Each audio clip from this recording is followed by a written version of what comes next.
And others, kind of, they left it blank. They didn't answer the questions. Out of the 1800. The legal status. This is really interesting stuff. In reality, when we file the census, we don't file either with Yemenis or even sometimes not even Arabs. So we leave it as, sometimes we're classified under white or others. And to show you that the U.S. citizen, we have 51% U.S. citizens. And this is a high number. We already collected, as we have an election actually next week, we collected 40,000. This is all male, 18 and above. 51% of them are citizen. Legal immigrants, which is, I think they call them green card holders, 26%. Unknown status. Unknown status is basically that I didn't file the forms, or I should say they came in tourist visa, siyaha, as we call it in Arabi, and their status is like and a lot of those guys came after the 1990s, after the Gulf War, and after the 2000. They never went back. A lot of them had kids back home. They in America, some of them 10, 15 years without seeing their families.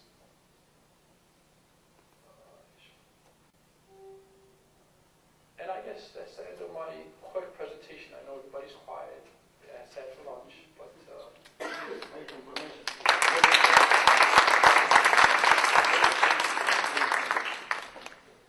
this data, we should fine-tune this data. We have additional 4,000s.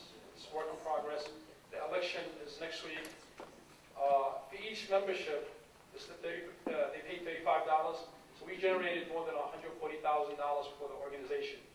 We're going to use our funds to manage the office, to hire competent staff, to take care of the issues that, you got in New York City, we really face a lot of problems with the government in terms of, censoring us is like everything that we do. We got to be exposed. So just to tell you that we'll have a lot of data soon, and we'll work with our local officials to take care of the issues. Thank you. Any questions? How do you collect these census and statistics information from the people? You send it to us? No, we took advantage of the candidates, since all the candidates, they don't want to be board members. They all want to be a president. So in order to get that title, we gave them copies of these, and he said, you know what, give us memberships. This is a for-profit organization. We have to have a member, so they could vote for you. And that's what they did. They all, worked their cars, their friends, and they traveled throughout the city, collected that information. Any more questions? All right. Thank you very much.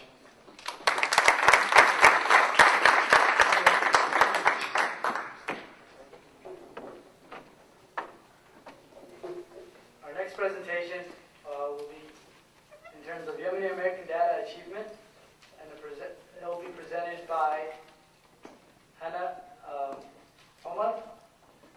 She is the secretary for the National AAYSP.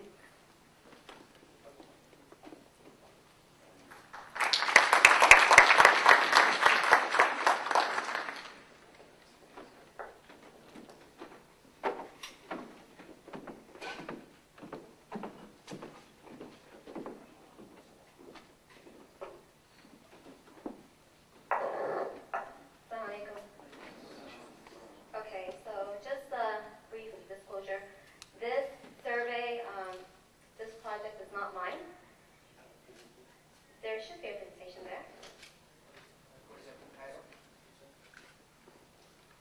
Yemeni American Education Achievements by the numbers.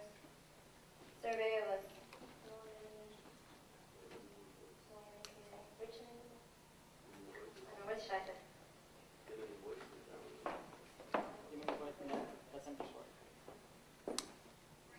Okay, anyway, while he's getting that. So it's not my presentation, actually.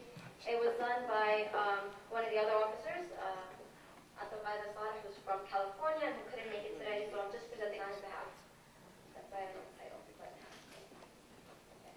So, what he basically did, I actually spoke to him the other day, and he basically did, in a small community in Staten Island, a small Yemeni community, took a small sample, he had a survey done, and he basically gave it out to this community just to get a sense of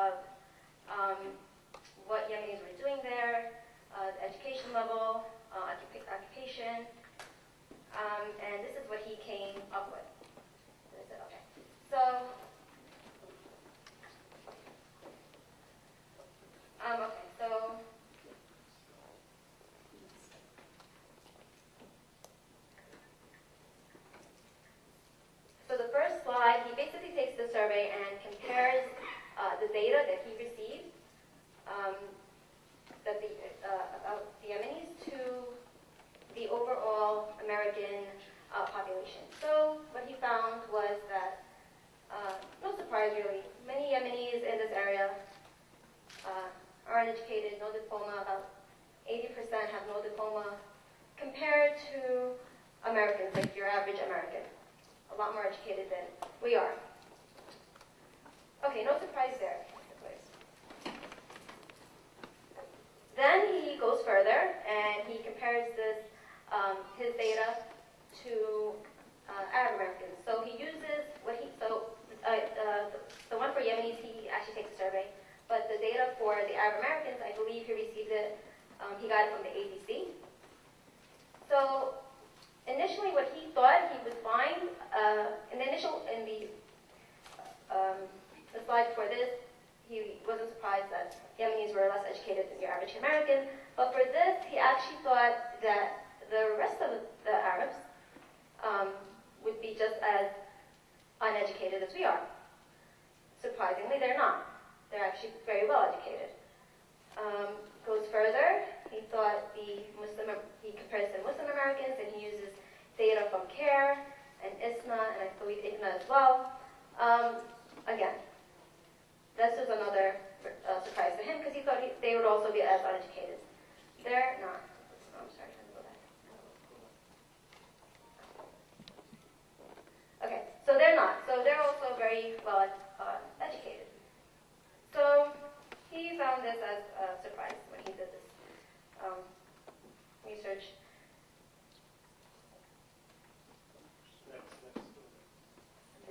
So why do we underachieve? Again, Yemen ranked the lowest, among the lowest 25 countries in the world in both literacy and primary enrollment. So that explains, explains first generation, why our parents are uneducated. But then he's like, why are the second and third generations are continuing to underachieve? I mean, we understand why our parents did, but why are the following, we continue to follow this pattern of just underachievement. So he looks at other factors of our lives in the United States.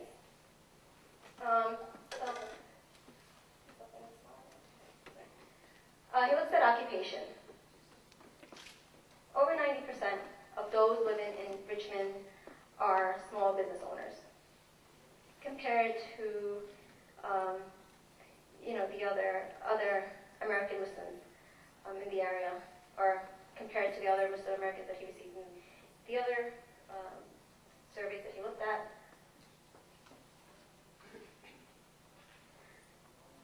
Okay, so almost all of these stores are located in poor, crime-ridden neighborhoods. And so you have these very poor neighborhoods in which Yemenis are living in, and that's going to influence why children are dropping out, because basically their parents are going to take them out of school, fearing for their safety. Drugs, he found drugs are commonly used, gang activity is very high, and this, he thinks sort of explains why we are continuing to underachieve. And this is just, again, a small sample of a very, very tiny community in Richmond, Staten Island, and the majority of Yemenis living in New York are not living here. But you sort of have a sense of, where this is going. It's sort of almost the same in other places.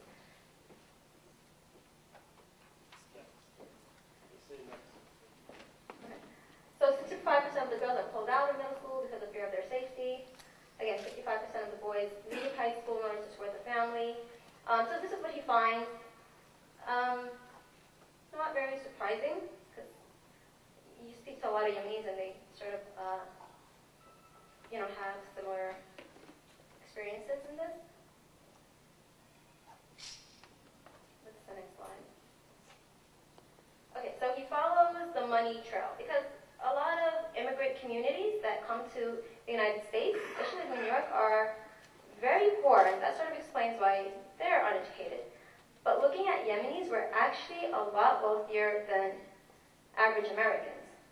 So this he also found very surprising. Like, we're not a poor community. We're actually very wealthy. But we're seem to be spiraling down this, situation, bringing our kids down with us.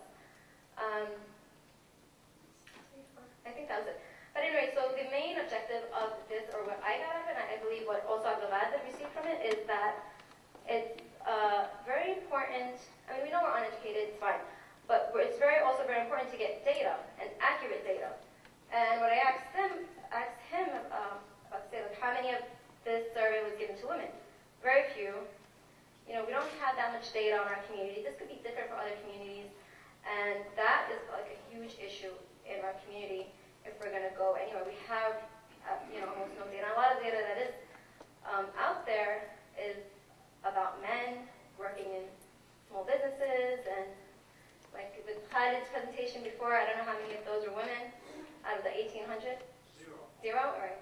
Okay, so there you go. And that's what really we got out of this. We know we're uneducated, but there isn't any data showing or proving this. This is a small number. And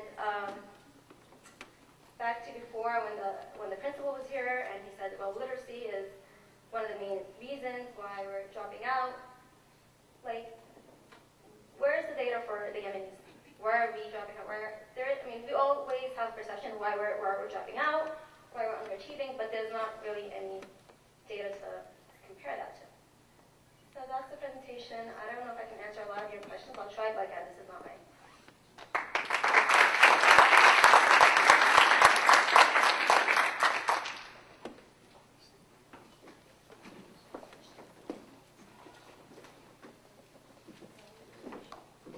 Thank you, Hana. The next segment we will move on to is building stronger ties with parents and students, and the presenter will be Dr. Yacoub Alshamiri. Dr. Yacoub Alshamiri is a postdoctoral fellow from Wayne State University, currently undertaking research at Carmano's Hospital.